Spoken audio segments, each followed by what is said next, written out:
Kembali di Nusantara Petang, kita masih membicarakan mengenai kepulangan Rizik Syihab yang menjadi kontroversi bersama dengan Mas Gun-Gun, pakar komunikasi politik. Mas Gun-Gun, ini tadi dikatakan bahwa posisi Rizik Syihab yang selama ini memang berada di kubu oposisi dan ini sebenarnya baik saja begitu ya, asalkan bisa memposisikan dirinya untuk tidak kelebihan batas begitu. Tetapi kan pada kenyataannya selama ini memang beliau adalah sosok yang cukup vokal menentang pemerintahan begitu. Dan ini tentunya juga berdampak terhadap para pengikutnya. Apakah ini tidak akan jadi ujian berat ke depannya bagi pemerintah dengan kepulangannya beliau? Sebenarnya kritik sekeras apapun ya, selama memang kritik yang berbasis pada program, berbasis pada hal yang memang seharusnya dikritik ya, misalnya menyangkut kelebihan atau kekurangan, terutama kalau kritik kan pada kekurangan pemerintah, itu sah dan wajar. Yang kemudian tidak boleh dilakukan itu adalah ketika misalnya melakukan tindakan-tindakan anarkis begitu. Contoh misalnya provokasi gitu ya, atau misalnya mobilisasi orang dengan cara-cara yang bisa masuk ke dalam pelanggaran seperti hate speech misalnya, gitu ya, atau misalnya menstimulasi sara suku agama ras antar golongan dalam konteks memecah belah. Itu provokasi yang berbasis sara, hate speech ya, atau misalnya penyebaran hoax, itu tentu tidak boleh. Iya, dan itu kan dilakukan oleh Rizik Syihab pada waktu hari lahir Pancasila ya, kalau tidak salah tahun 2008 waktu itu yang membuat Rizik Syihab tersangkut dengan kasus yang pemukulan AKKBB itu ya, kalau nggak salah Mas Gun-Gun. Nah ini dengan ketika itu nanti terulang lagi, kira-kira kemungkinannya seperti apa ini? Nah, makanya itu kemudian juga tadi seperti saya di prolog, dalam dimensi hukumnya harus jelas gitu. Kan ketika misalnya memang waktu itu dipersoalkan, polisi menangani, bagaimana proses penanganan itu oleh polisi begitu, tindak lanjutnya seperti apa, konstruksi hukumnya seperti apa. Jangan sampai kemudian masyarakat mempersepsikan seperti apa, Ada misalnya taruhan pembiaran begitu ya? pembiaran misalnya, Hmm. atau mungkin juga bagi sebagian pendukungnya itu adalah bentuk abuse of power begitu. Nah, ini kan dua hal yang tidak bisa diputus dengan subjektivitas masing-masing nih, ya kan? Iya. Kan subjektivitas pendukung Habib Rizik dengan subjektivitas sebagian lagi masyarakat yang menganggap bahwa Habib Rizik melakukan pelanggaran hukum itu harus difasilitasi oleh negara lewat Hmm. hadirnya penegakan hukum, kan begitu. Iya. Dan itu bukan domain kita, bukan domain Batasya, bukan domain saya, tapi domain penegakan hukum. Hmm. Oleh karena itu, maka instrumen penegakan hukum itu menurut saya menjadi penting sebagai justifikasi gitu ya, seperti apa konstruksi persoalannya dan putusannya nanti. Karena apa, semua orang harus diposisikan sama di muka hukum. Iya, jadi ini tergantung juga pada respon dan ketegasan dari pemerintah ya, Mas Gun-Gun. Ini kemudian juga ada anggapan bahwa sosok Rizik ini bisa dijadikan komoditas politik. Menurut Anda bagaimana? Kalau itu realitas yang sudah terbaca sejak lama kan, Hmm. bahwa misalnya Habib Rizik sejak 2014 itu selalu berada dalam pola hubungan kuasa dengan berbagai kekuatan politik yang bertarung, terutama dalam kontestasi elektoral begitu.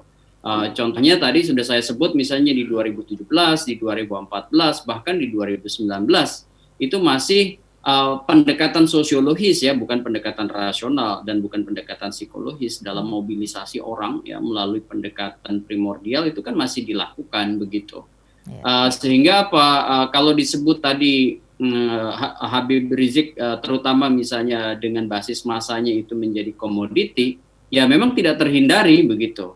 Kan bagaimanapun pendekatan itu digunakan gitu di 2019 pun di 2014. Artinya apa? Secara politis itu ada fungsi free rider ya, yang kemudian mungkin sama-sama ada punya keuntungan bersama, mutual benefit ya, antara kekuatan politik yang bertarung itu dengan elemen organisasi massa seperti misalnya FPI yang kemudian menempatkan Habib Rizik itu sebagai jangkar, dan pada akhirnya kemudian jangkar jangkar ini bisa meluas atau menyusut sesuai dengan konteks isu yang kemudian dimainkan. Seperti misalnya di 212 itu kemudian jangkarnya meluas gitu ya.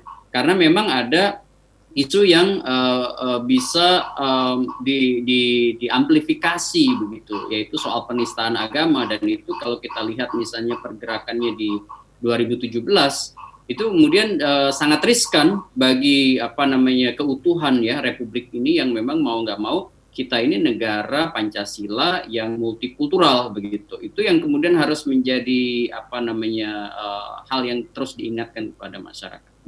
Oke, baik. Baik, terakhir Mas Gun-Gun, untuk kesimpulannya dengan adanya kepulangan Rizik Syihab ke Indonesia, ini kira-kira dampaknya bagaimana secara politis, sosial, dan juga keagamaan di Indonesia? Saya melihat begini, pertama itu akan sangat bergantung juga pada aksi reaksi setelah Habib Rizik ini datang, gitu ya. Misalnya seperti apa posisi pemerintah. Jangan sampai kemudian juga terkesan pemerintah represif dengan tanpa alasan gitu ya, kecuali memang ada proses misalnya di wilayah penegakan hukum yang dilanjutkan, misalnya kalau memang ada proses-proses hukum yang belum tuntas.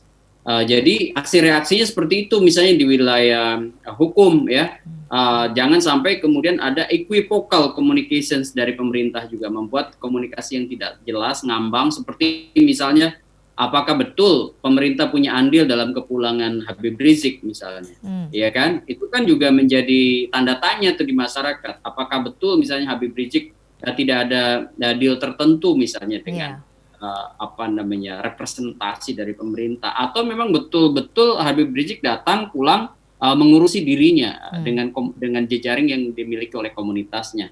Itu yang pertama. Yang kemudian yang kedua adalah aksi reaksi dengan sejumlah isu ke depan. Maksud saya Habib Rizik kan tadi saya dengar dalam live ya, pada saat berbicara di depan pendukungnya, itu akan tetap melakukan kritik begitu ya terhadap rezim Pak Jokowi. Nah, ini juga tentu akan sangat bergantung pada isu-isu yang besok atau lusa muncul misalnya. Nah, apakah kemudian isu-isu itu kemudian memantik hal-hal yang bisa kemudian diamplifikasi gitu ya, untuk menjadi sebuah isu-isu yang snowball terus membesar gitu, seperti bola salju atau mungkin bola api, atau sebenarnya Habib Rizik cooling down ya dalam isu-isu yang kemudian muncul ke depan. Itu juga akan sangat bergantung pada stimulus respon dengan Habib Riziknya gitu. Nah, yang terakhir itu menurut saya seluruh jejaring organisasi baik itu FPI maupun eksponen 212 menurut saya penting untuk kembali merefleksikan peran dan fungsinya. Maksud saya begini, saya sendiri mendukung untuk kemudian warga masyarakat itu termasuk FPI atau siapapun itu melakukan kritik terhadap pemerintah jika memang pemerintah ada salah. Cuman memang kritiknya itu harus konstruktif, jangan sekali lagi menjadikan isu yang daya ledaknya tinggi seperti isu agama itu untuk memprovokasi satu kelompok tertentu di masyarakat sehingga menjadi stimulan bagi konflik yang sulit untuk kemudian disembuhkan di masa mendatang. Oke, baik. Baik, Mas Gun-Gun, terima kasih banyak sudah bergabung bersama kami di Dialog Nusantara Petang. Batasan. Ya.